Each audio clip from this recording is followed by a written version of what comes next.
धनंजय जी, कैसे देखते हैं आप महाराष्ट्र की बात, और जो अभी गर्ग साहब कह रहे थे, क्या धरातल पे कुछ काम करते हुए नजर आते हैं महाविकास आघाड़ी के लोग? जो आज जो प्रेस कॉन्फ्रेंस हुई है, और यहाँ से क्या कुछ निकलता हुआ नजर आता है, क्या देखें हम? और महाराष्ट्र से दिल्ली तक शरद पवार, उद्धव ठाकरे, ये सब ऐसे नेता हैं जो दिल्ली में स्पीकर के चुनाव पर भी असर डाल सकते हैं, और महाराष्ट्र में जो अभी ही 6 महीने में चुनाव होना है, बहुत ज्यादा दूरी नहीं है। महाराष्ट्र में चुनाव होना है सितंबर के आसपास। और आज जो प्रेस कॉन्फ्रेंस किया शरद पवार थे उसमें, उसके बाद उद्धव ठाकरे थे, कांग्रेस के भी नेता थे पृथ्वीराज चौहान। और उस पर प्रेस कॉन्फ्रेंस इसलिए किया गया कि जो गलतफहमी, देखिए बीजेपी गलतफहमी फैलाने की मास्टर है, उसको गलतफहमी खूब बढ़िया से फैलाने आता है। हालांकि अब कांग्रेस भी कांग्रेस उसका उल्टा जवाब देने के लिए तैयार हो गई है। आज ही मैं ट्विटर पे एक वीडियो देख रहा था जिसमें कांग्रेस ने नरेंद्र मोदी जी ने कितना घर दिया 10 साल में और मनमोहन सिंह के दौरान कितने घर दिए गए गरीबों को 10 साल में, इसका अंतर बतलाया है। और हम आपके चैनल पे ही कई बार हमने कहा था कि कांग्रेस के लिए जरूरी ये हो गया है वो सच सामने रखे।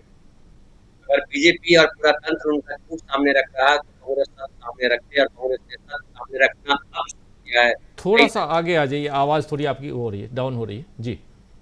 अब जो है, अब मुझे लग रहा है कि ये जो प्रेस कॉन्फ्रेंस किया है, इस प्रेस कॉन्फ्रेंस के माध्यम से बीजेपी गलतफहमी फैला रही है उसको ठीक करने का काम कर रही है तीनों पार्टियां, महाविकास आघाड़ी।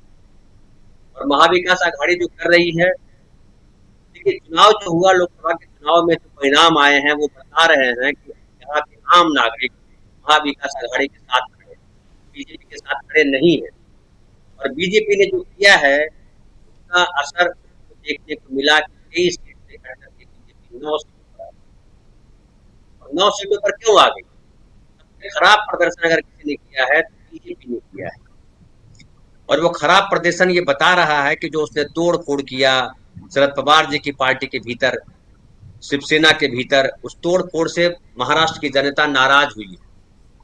और एक और बात है, देखिए महाराष्ट्र जो है सामाजिक न्याय की भूमि रही है पहले से, चाहे सावित्रीबाई फूले, ज्योतिबा फूले, या साहू जी महाराज, या अंबेडकर, या और भी बहुत सारे लोग आए उनकी बात करें तो उसमें तमाम लोग जो है यहाँ सामाजिक न्याय सबसे इम्पोर्टेंट रहा है। और जो है शरद पवार जी हो या कांग्रेस हो या और कोई पार्टियां, बीजेपी जब आती है तब बीजेपी को आने में बहुत वक्त लग गया, हालांकि आरएसएस यहीं से शुरू हुआ है, लेकिन बीजेपी को बहुत वक्त लग गया। और वक्त इसलिए लगा कि हिंदुत्ववादी शक्तियां यहाँ उतनी मजबूत नहीं है कभी।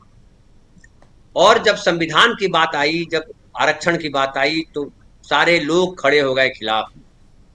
और महत्वपूर्ण ये देखिए कि कांग्रेस को जिस तरह से सीटें मिली, और इवन जिस तरह से मुंबई में 3 सीटें मिल गई शिवसेना को, वो भी बड़ा महत्वपूर्ण है कि मुस्लिमों ने भी वोट किया शिवसेना के पक्ष में।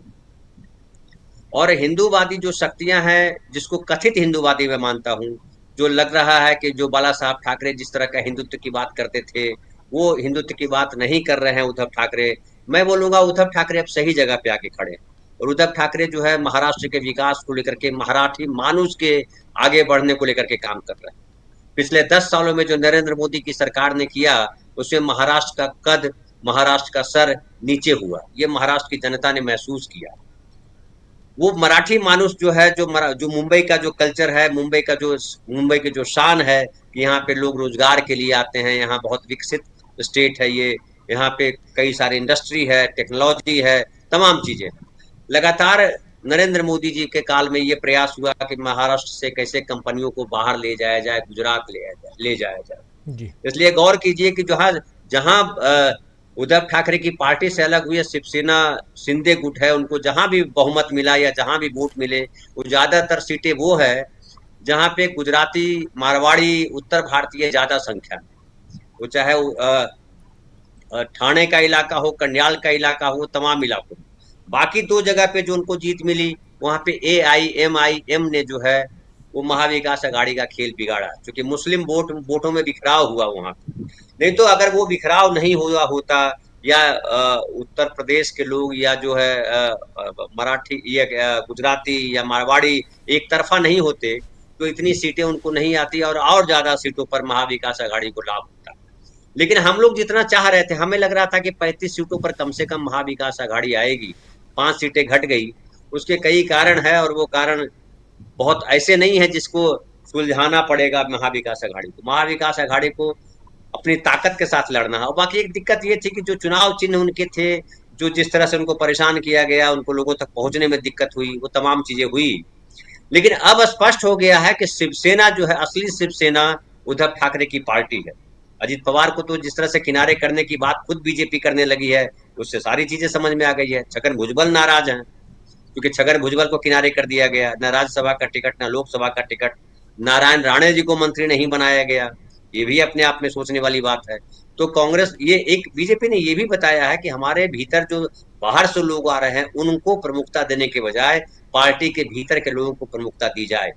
इसलिए देखिए, कैबिनेट मंत्री तक नहीं बनाया गया सिंधे से आए हुए लोगों को। ये मैसेज गया भाजपा के कार्यकर्ताओं के बीच, ये मैसेज भेजा गया कि हम भाजपा के कार्यकर्ताओं को ही आगे बढ़ाने का काम करेंगे, आप बाहर से आए हुए लोगों को नहीं। तो विधानसभा चुनाव में अजित पवार तो किनारे कर दिए गए लगभग, समझ लीजिए। अब जी राज ठाकरे भी किनारे होकर के खुद ही लड़ना चाह रहे हैं कि राज ठाकरे को भी लग रहा है कि बीजेपी के साथ अगर गए तो हम हार सकते हैं, हमें अपेक्षित परिणाम नहीं मिलेंगे। और बीजेपी इस वजह से घबराई हुई। शिंदे को कितनी सीटें देगी बीजेपी, इस पर भी चर्चा चल रही है बीजेपी के भीतर। और बीजेपी जी चाह रही है कि अकेले लड़े, बीजेपी अकेले लड़ना चाहती है। और खास बात है, आखिर इसमें कैसे बीच बचाव होता है, शिंदे को उसको छोड़ने में भी लग रहा है बीजेपी को कई नुकसान है कि वो जो है ना कहावत, भई गति साफ सुंदर केरी, वही हो गया है बीजेपी के साथ। और मुझे लग रहा है कि महाविकास आघाड़ी ने जिस तरह से अपना एकता का प्रदर्शन किया है, उससे महाविकास आघाड़ी को फायदा है। और अगली सरकार जो बनने जा रही है, उसमें महाविकास आघाड़ी की सरकार बन ही जाएगी, ऐसा अभी तक तो दिखाई पड़ रहा है। कहीं कोई जगह नहीं दिख रही है कि उसको कोई घाटा होने वाला है। जी। जी जी। यहाँ से बहुत सारी तस्वीरें साफ साफ साफ दिखाई देती हैं। प्रशांत टंडन जी, यहाँ एक तरफ आप देखिए लोकल जो मतलब विधानसभा के चुनाव हैं, दूसरा नई नवेली सरकार, और उस सरकार वो सरकार कैसे आगे बढ़ेगी। और गर्ग साहब की जो चिंता, जो बात यहाँ कह रहे थे कि यहाँ चर्चा यही होती रहेगी कि सरकार जो है वो कमज़ोर है, बीजेपी कमज़ोर है। 240 सीटें आई, सरकार पे काबिज हो गए नरेंद्र मोदी, अपने हिसाब से मंत्रिमंडल का गठन कर लिया और 72 में से 61 बीजेपी के लोगों को वहाँ ले आए मंत्रिमंडल में, जिनको जितनी जो पद पहले दिया गया था वही पद अभी भी है। तो सब कुछ तो वो अपने हिसाब से कर रहे हैं। नरेंद्र मोदी बिल्कुल जो चल रहा है, जो चलते आ रहा था, ये बताने दिखाने की कोशिश उन्होंने इस तीसरे कार्यकाल में ज़रूर की है कि हमारे ऊपर कोई फर्क नहीं पड़ा है। ये साफ